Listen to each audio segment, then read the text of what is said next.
Hello my guys, welcome to another episode of the Mikeway Cakes. This transfer season, we're going to be touching Chelsea transfer and other club related transfer. So let's get into it as quick as possible, no time wasting.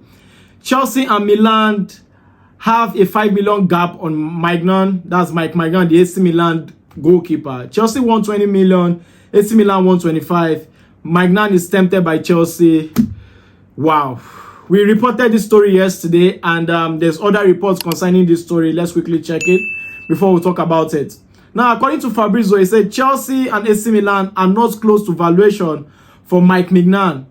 AC Milan wants around 30 million. Chelsea won't pay that, as CSC, that's Chelsea, value Maignan as 10 million. Being out of contract in 2026, Chelsea won't wait longer than Monday, as they are also happy with 4 goalkeepers in their squad. If you're happy with 4 goalkeepers, why are you going for this player? If you think he's not worth the amount, why are you interested in him? See, sometimes I just feel the Chelsea hierarchy are giving us mixed feelings. And I keep saying this because today they will make us happy. The next day, it's a different case entirely. Yeah, it's a different case entirely, because I don't understand why you're going for a top-class goalkeeper, an experienced goalkeeper, or a goalkeeper who gives you multiple, things that you don't have at this point with your current goalkeepers, in terms of confidence, experience, everything you need in a goalkeeper, and you're pricing him at 10 million. So it's crazy, because I really do not understand. This is the same Chelsea that throw money on Brazilian kids. This is the same Chelsea that bought Kellerman from Aston Villa last season for 20-25 million, and he didn't appear once. He didn't play a single game for Chelsea, injured all season. This was the same Chelsea who refused to pay John Duran, and he was doing so well in the Premier League, and he left. This was the same Chelsea who refused to play Omorodion, where he was supposed to be paid, cancel the deal for Morodon, and he left. This was the same Chelsea that is refusing to pay Osimhen, and he's heading to Hilal. This is the same Chelsea that are refusing to play players what they are worth, and they will scout the players for other big clubs, and those big clubs will come buy these players, and they won't, at the end of the day, sign this player. Look at what happened to this Raijnders. Chelsea went for this player last season. Chelsea had to pay what Reijnders wants, but Chelsea refused. Look at what he did in the Champions League final. Bakola, other good players that Chelsea have scattered in the past. But what happened at the end of the day? So the job now is to scout players for other clubs to come buy them or what? And it's really crazy, because we paid 25 million for Sanchez, a third choice goalkeeper from Brighton, a goalkeeper who is not as experienced as Mike Maignan, the first choice goalkeeper for France. He's a 29-year-old, for crying out loud. This is his prime. I spoke about him yesterday. I'm not going to talk too much about him today. He is in his prime. How old was Van der Sar when Manchester United signed him?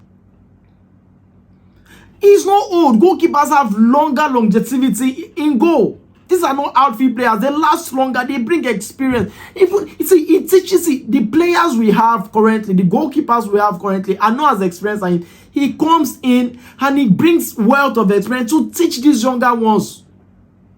Going into the season, going into next season, whoever's with him. And you're pricing him like you want to buy tomatoes from the market. It's crazy, because I really do not understand these owners. And I think already, Italian clubs are hard to negotiate with. This is the same AC Milan that bought Pulisic from us, Loftus-Cheek from us. This is the same AC Milan that bought Tomori from us. This is the same AC Milan, that bought Giroud from us for how much? 2 million or so, I can't remember. Just a very cheap fee. I thought we had a very good relationship with AC Milan. So what happened? Why are you pricing these players out of a move? Why are you pricing players like... I think it's a psychological thing. Yes, I think Chelsea will put this news out there, check the reactions of the fans, check if we are happy, if we are not about the news. Then at the end of the day, they do what they have in their minds. Like, also, what they actually do is unsettle this player in their club sometimes. Now, I'll give you 2 examples. First is this Mike Maignan now. They know he has 1 year left in his contract. They know. The Chelsea hierarchy and the scouts and the sporting directors, they know Now, they had to bring this news out to make the player understand the fact that we want him. Now he's interested in us. The player is unhappy in Milan right now and he wants the move. Due to the fact that the player wants the move, AC Milan said, bring this certain amount of money. This amount is too small for crying out loud. Like, yes, we know he has one, but look at what the player gives you in return. That's what is more important. That's what is more important right now. The player comes in, you know, we've been crying out as Chelsea fans for an experienced goalkeeper, a goalkeeper who would come in and do the work, a senior figure goalkeeper, a goalkeeper who gives confidence to the defense. They unsettle these players, and at the end of the day, pay is a problem. Is it that they have issues with salary, or they have issues with, you know, the signing fee and all of that? It doesn't make sense. Look at what happened with Osimhen last season. Okay, we don't have any issue with Napoli anymore. We've already agreed the fee and everything. Now the salary. You allow it drag to the very last day, knowing fully well that if you put Osimhen in a tight corner, he might be left to no choice than to say yes. And eventually he said no. He said no at the end of the day. So how long will you keep doing this? Remember, players are taking notes for salaries and also for signing on fee and all of that. They are taking note of this little amount we're paying right now. Scouts are taking notes. Agents are taking notes. Agents might not want to offer their player because if eventually they agree to the salary, how about the club-to-club agreement? I heard Chelsea are also going to present a 40 million, a 30 million bid for Gittins. You already know Dortmund. You already know Dortmund. They won't even think about that. So why not just be on the middle ground? Why not just do things the right way? I just hope, you know, things come as I just hope it works out at the end of the day. Let's move to the next story as quick as possible. There's a trending report right now. West Ham has confirmed that Chelsea have made an official approach with a catch plus player offer for Mohammed KUDUS. However, none of these players interest us, says the source. So, for KUDUS, one of the best players right now in the Premier League in terms of dribbling, ball carries, hold up, everything. Like, he's the best player to me in West Ham. Him and Bowen, like, they are up there. What KUDUS could do to change a game, he's a top player. And Chelsea missed the opportunity. Like I said at the start of this video, Chelsea will scout for a club to come pay and get the player. Chelsea were close to signing KUDUS at Ajax. Very close. And for whatever reason, Chelsea were not willing to pay a certain amount of money. He was cheap at the time. And West Ham came in and paid. I think it was less than 40 million or so.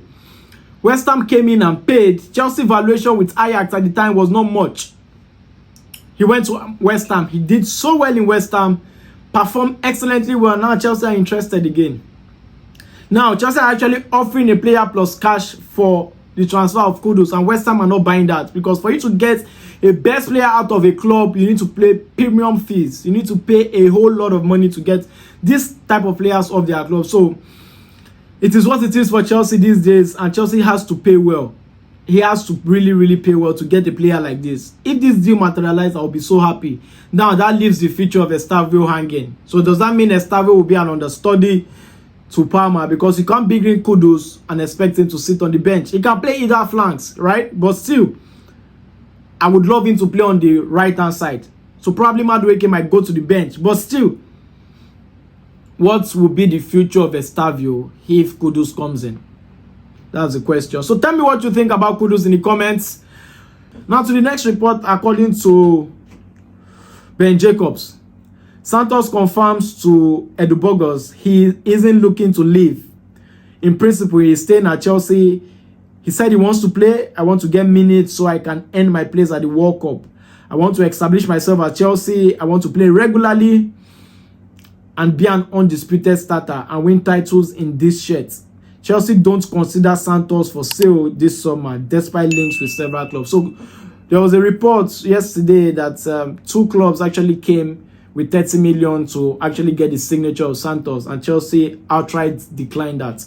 Any club right now who thinks they could come with anything less than 100 million to get Santos from Chelsea, they must be joking. Right now, he's been hyped. He did so well in Strasbourg last season. If not for the heroics of Petrovic in goal, he should have been player of the season. He captained them multiple times, and he got them with Petrovic and the rest of the core of the players into Europe and playing in the Conference League. So, if you wouldn't pay well for him right now, Chelsea would not even consider that bid. He has a very good chance of playing at the World Cup 2026. He's playing in Chelsea. He's going to compete with the likes of Enzo. He's going to get playing time, no doubt. You know, Enzo cannot play all the matches and all of that. So he's going to get playing time. So I like when players like this actually commit to the club. I like when players like this say things like this. That it means they are serious. They are ready to prove something. They are ready to do something. They are ready to fight for the badge of the club. That is what I'm talking about. So if he comes to Chelsea and does well, definitely he will be in the Brazilian national team. So let's look forward to it. Let's look forward in him coming into Chelsea. He's going to play in the Club World Cup. Let's see what he does. He's a young player, so no pressure on him at this point. Let's see, you know, he's going to learn a lot from Enzo. He's going to learn a lot from the cup of the players in Chelsea. I hope he does well, and next season, you know, he would actually announce himself in Stamford Bridge and in front of the fans. Now to the next story as quick as possible. Osimhen. According to Ben Jacobs, understand that Hilal have made a formal offer to Victor Osimhen worth around 30 million per season, with bonuses on top, as revealed in April. Osimhen, a key target ahead of the Club World Cup, want to watch in the next few days. So this is a confirmation that Chelsea are nowhere close to him getting Osimhen.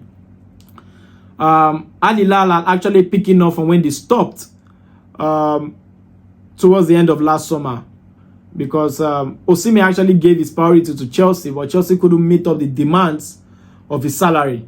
So right now he's inching closer to Hilal. The fact is, Hilal are capable of paying. They are the same Hilal that offered Manchester United 100 million 2 days ago to get Bruno Fernandes. So the money is there. They have the money. They have a new coach. They are building a new project. You know, they are trying to gather this elite club of players. Hilal has shown that they're a very serious team. A team who just got a coach who lost the Champions League final. An elite coach.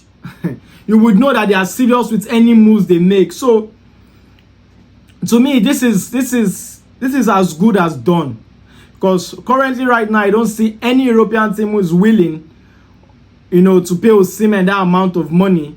Not even Chelsea. So I think, to me, that Saudi Arabia deal is almost a done deal to me. I think he's going to go to Saudi and he's going to get paid.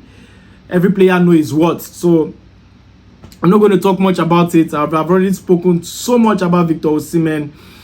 And our next story for today is the journeyman. Raheem Sterling will return to Chelsea when his Arsenal loan ends in June 30th. A conversation on his future has been planned for next month, and a departure anticipates it will not expected Sterling will travel to America with the Club World Cup. There's nothing to talk about this. He's going to leave. Chelsea will do everything possible to let him go. He was with the likes of Ben Chilwell and the rest last season that was exempted from the squad. Although he went to the club, although he went to the preseason, but when he came back, he was not allowed to, you know, join the squad. So he's as good as gone. So there's really nothing to talk about this. Man City, here we go for Tijani Reijnders. Man City are very close to Cherki as well. Cherki deal is almost a done deal as well. So Chelsea are moving as quick as possible. That's all we have for today. Please hit the subscribe button, share this video until I come away again next time. Please don't forget to hit the like button, hit the notification bell until I come away again next time. I remain your boy, Mikeway. Stay cool. Cheers.